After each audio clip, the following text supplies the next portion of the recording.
And tomorrow we have piano lessons and then pick up the chickens. Whoa, whoa, whoa. All right, close the lid. Open. There you go, sweetheart. It's snowing, which is amazing. These hens have never been outside before.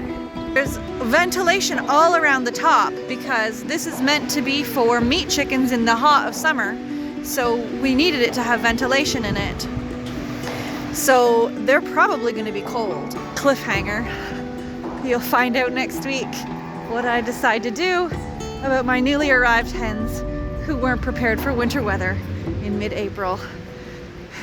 Picking up where we left off last week, I have new hens that have been indoors their entire life.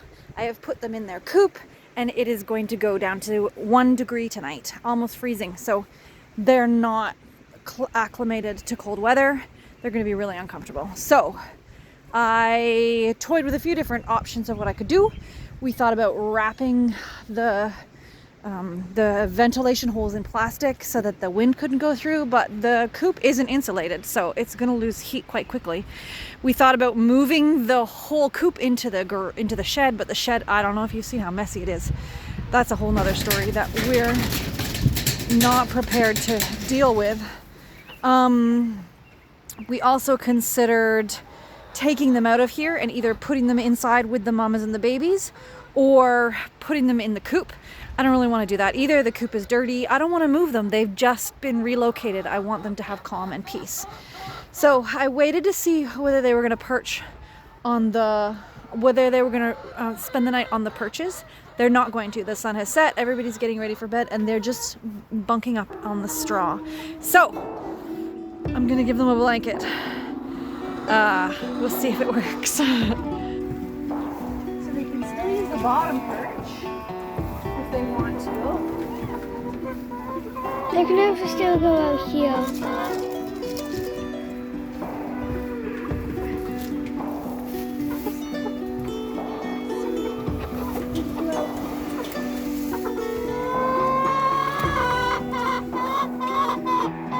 All right, hopefully that will keep them warm enough anyway.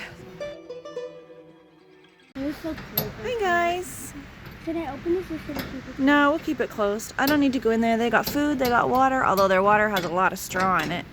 So I probably should go in at some point.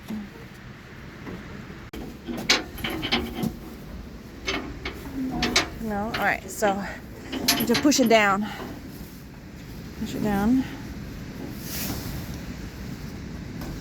There you go. Look at it. Good morning, everybody. What are you doing down here? Wakey, why are you out there? Hi, guys. Little hair popped out over there. Little stripe, mama. Mommy, look, a little hair. I see little baby. The one that I want to call Lavender, but you called something else. Hi, babies. Good morning. Yeah, I just leave the babies. There's 3 black ones in there. 2 of them were talking. One of them is Bandit. Oh, you pecked his face. Don't peck his face. Yeah, he's the weak one. She is the weak one of the group. Yeah, well, Lavender is very small. It's not named Lavender. That's what I'm going to call it. It's because it's one of those ones that are really tiny.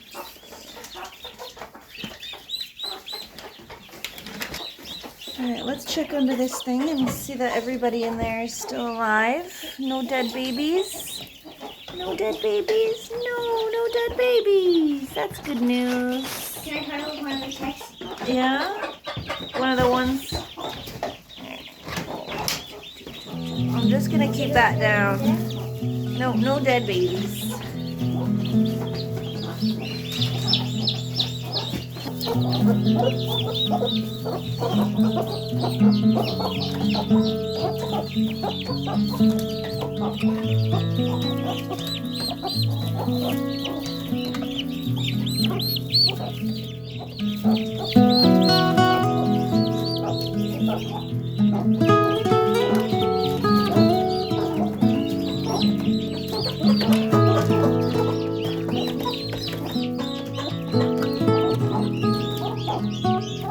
Yes,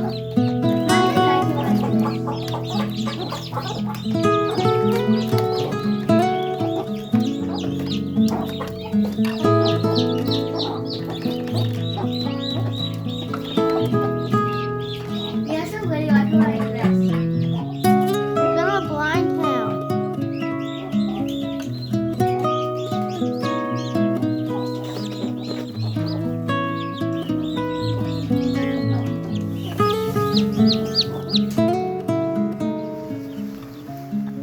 Come on, ladies.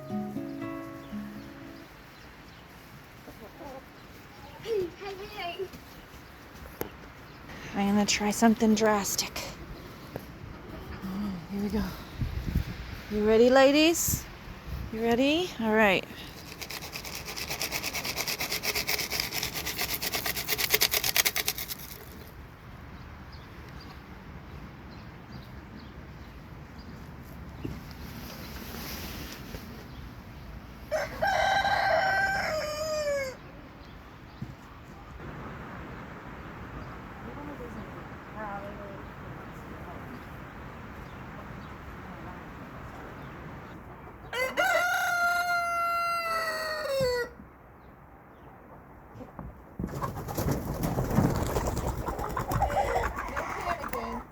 One go down to that. One went out? Yeah, and over the fence. Hey, honey, that's not exactly what I was hoping for when I said you should try going outside.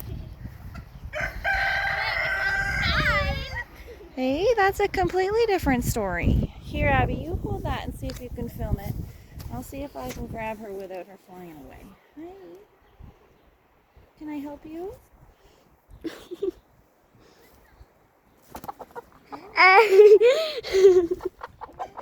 The chicken just flied over the hill from there.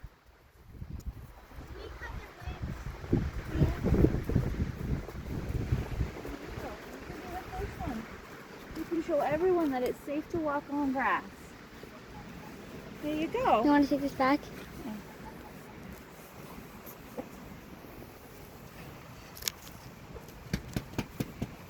I'm just gonna stay out here for now, I think, Abby. And now Penguin is like, hey, that's a new girl. I should flirt with her.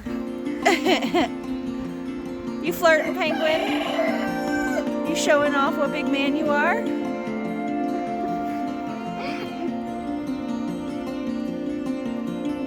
Oh, so pretty.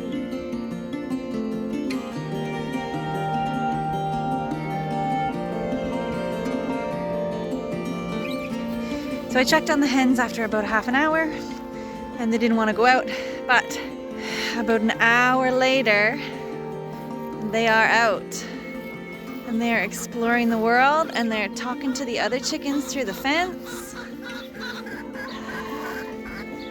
and they're checking out their new home. What do you think, ladies? Your first time seeing grass? Your first time seeing the sunshine? They're a little jumpy, but that's to be expected. They've had a rough go of things. So I still need to put I need to put a latch on the inside of the door because once I go in, I have no way of closing it behind me. So I need to do that. And then once I've done that, I'm just gonna sit down with some food and see if I can get them to trust me a little bit. It'll be an ongoing process, but we'll get there.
a brave one.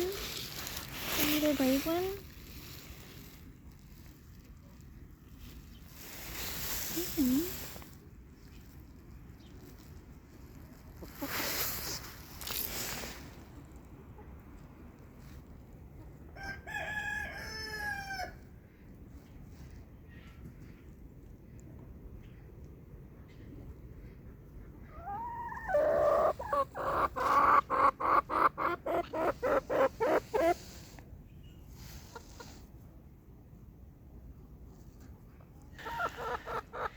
So now that these hens are here, my number one project is to make them feel comfortable. To make them feel comfortable on this property, to make them feel comfortable with my other chickens and with my rooster. They'll never have met a rooster before, so that's going to be a new scary experience for them. And to make them feel comfortable with me and to help them to trust me. So I'm going to have to spend some time with them every single day, sort of sitting calmly and feeding them treats so that they recognize that I am an ally and not an enemy. This is the first time that I have ever ordered ready-to-lay chickens. It's not the first time that I've brought adult chickens into the farm. Last year I brought 2 pullets in. A pullet is like about 3 or 4 month old, maybe 5-month-old hen who's not quite ready to lay yet. I brought 2 pullets in last year, and then a few years ago I brought home 7 hens from somebody who used to be a breeder and was getting out of breeding. This is, however, the first time that I have gotten ready to lay from a big hatchery. And I was really disappointed to discover that the red sex lynx, so these are all hybrids, none of them are heritage breeds, which is mostly what I try to raise is heritage breeds because I want to be able to hatch my own eggs. The red sex lynx are known for being really good layers. But they also have shorter lifespan because of that. They put all their energy into laying as many eggs as possible in the first 2 or 3 years, and then their health starts to tank. So I was a bit iffy about getting the red sex lynx anyways, because my priority isn't necessarily productivity. My priority is trying to be as ethical as possible with where my food comes from. So I was really disappointed when they arrived to see that they all have, their beaks have been clipped. This is something that they do with chickens that they keep in large barns, because sometimes chickens, when they're bored or when they're malnourished, they will eat eggs. I get it here every once in a while. In fact, I have someone in my copper Moran coop that has been eating eggs. So just today, the girls and I went to the store and bought these little rubber eggs that are quite hard. So I'll put those in the nest and the chickens will peck those, and it kind of hurts their face, and then they decide maybe they don't want to eat eggs after all. And then I'll also increase the amount of calcium that they're consuming, because sometimes when they're eating eggs, it's because they want more calcium in their diet. So those are the 2 things that I do when I have a problem with an egg eater. But when you have a big barn with like hundreds of hens in it, even just a handful of egg eaters can really, really destroy your productivity. So what they'll do in those big barns is they'll clip the hen's top beak so that it's harder for her to peck open the eggs. And it's also harder for the hens to fight with each other. That's another thing they do when they're bored and when they're overcrowded. Hens will fight with each other. I mean, mine fight with each other anyways, but it's usually just enforcing the pecking order and then the fight stops. It never really escalates. But when they're bored and when they're overcrowded, the fighting will often escalate and they can seriously injure each other. So for those 2 reasons, in the big barns, when they have large numbers of hens together, they'll clip the top beak. So the company that we got these from, I didn't notice it on the website until I looked it up today. So they use something called an infrared laser to clip the beak, and they do it when they're only a day old. And they believe that it's more humane and it doesn't cause any pain and it causes less side effects. But it's something that I would rather not be a part of, because all right, I was thinking about this yesterday when these chickens arrived. I was thinking about what their life has been like. They were born in a facility where they never saw the sun and they never saw grass. They lived they're probably about 5 months old, maybe 4 months old. The first 4 or 5 months of their life in a facility like that. And then one day they all get packed into crates and shipped on the back of a truck to a location where they get held, and then they get moved to another crate and shipped to another location. And then I unloaded them here. And then 4 more of them this morning we packed into crates and shipped off to Dawn's mom's house because she is taking 4 of them from us. And I was just thinking about how stressful that would be, how scary that would be, not knowing where you're going, not knowing what you're doing. They don't know each other. They didn't grow up together. They probably came from different places. So that's kind of terrifying. And then I think about the fact that they used to do that with humans. Like, they used to load humans into a ship and transport them from one place to another, and then put them on an auction block and sell them, and then transport them to another place. And that they didn't have any choice in where they got to go, and they didn't have any choice of where their family went. They didn't have any choice of what happened to their body. It was all just done to them without their knowledge, without their understanding of what was going on. And how heartbreaking that is. And I know that a lot of vegetarians and vegans will say that, you know, at the time, the people who did slavery thought it was okay. Just like right now, the people who treat animals this way think it's okay. And in the future, we will look back at how we treat animals now, and we will think that was horrific, that was a stain on humanity, and we'll be embarrassed that it ever happened. And I don't disagree with them. I don't disagree with them. It is horrific what happens to the animals that we eat. When the girls and I Googled this morning what the process is of lasering these chickens' beaks with this infrared laser, they take the teeny tiny little babies and stick their heads into this machine, and they dangle from their heads while the machine spins around. And it looked horrible. It really looked upsetting. And so I know that we have to eat. For us to eat, something needs to die. Whether we eat plants or animals, whatever we eat, something has to die for us to eat. So my goal is for the things that I eat to have had the most calm, the most peaceful, the most natural, the most ethical life as possible, so that they only have one bad day. I want them to live a natural life and then have one bad day. But these hens that came to me, they've already had a few bad days. So I'm glad that we tried getting ready to lay hens. I've never done it before. It's an interesting experiment. I'm interested to see how it goes, but I really can't see myself doing it again. I would much rather hatch the babies here with a mama and raise them in the flock. I want them to spend their whole life here on my farm, where they can be happy and confident that they know what life is like, that they know what to expect, that they don't have unpredictability or surprises or stress. That's really what I would like. Now, saying that, there's always unpredictability and surprises and stress here on the farm. There are often predators that come by. We just had a really harsh winter. It's never going to be perfect, but I got to do my best, right? Like, I got to do my best.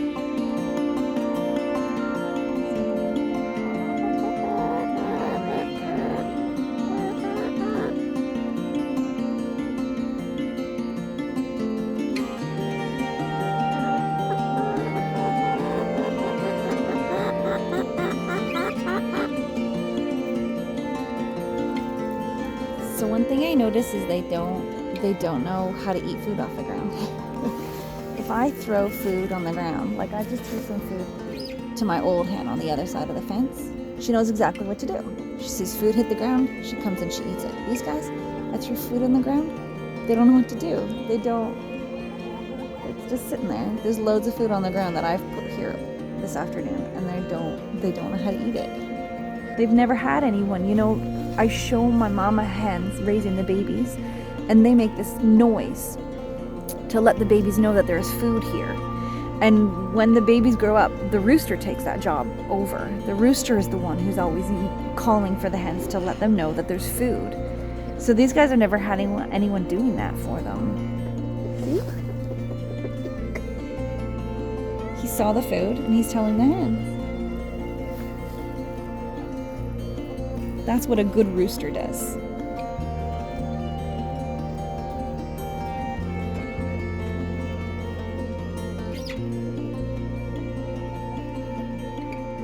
And she hears him, but she doesn't understand. She's trying to go right through the fence.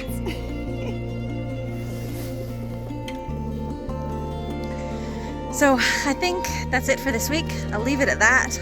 Took a lot of really indulgent chicken footage. Now that spring is here, I'm really busy. I got a lot going on. So if I find time, I'll try and post more videos, but I can't see myself having that much time. Take care. It's a pleasure having you as always, and we'll see you next week. All right, you ready, kids? You ready?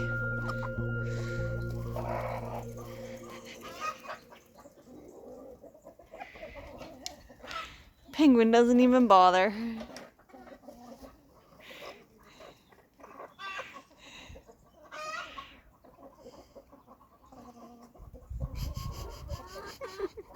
So she's got it. Now what's she gonna do with it? She can't eat it. Oh, honey. You could share.